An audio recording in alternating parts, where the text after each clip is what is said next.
d'abord de ce qui a été dit. Je dirais tout simplement que le défi fondamental, c'est le défi de la formation, c'est le défi de l'éducation, c'est le défi de la construction de l'homme. Tant qu'on n'aura pas construit l'homme de paix, il sera difficile d'agir parce qu'on ne peut donner que ce qu'on a.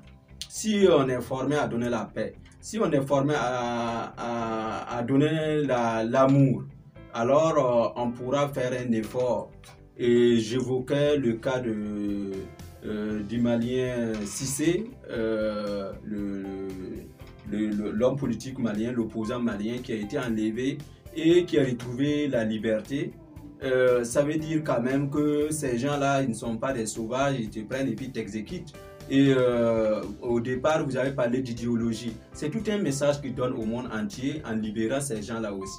Donc, si on comprend les messages et qu'on accueille les messages, on peut comprendre leur niveau de frustration, leurs attentes, leurs besoins et établir donc des dynamiques. Bon, je suis diplomate et moi je ne dirais pas que il faut choisir la guerre pour la guerre. Parce qu'on a suivi les messages de campagne où il y avait deux camps, ceux qui disaient on peut négocier, ceux qui disaient on ne doit pas négocier. Moi je dis les deux peuvent se faire.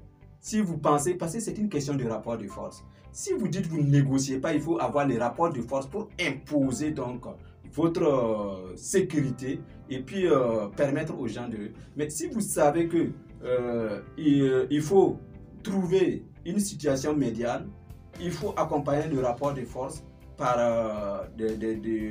une posture de négociation. Ça peut aussi donner, et je pense qu'au Nigeria, on a pu négocier avec certains de Boko Haram qui sont assez perméables et d'autres pas de négociation. Donc il n'y a pas de rigidité absolue dans ce contexte-là.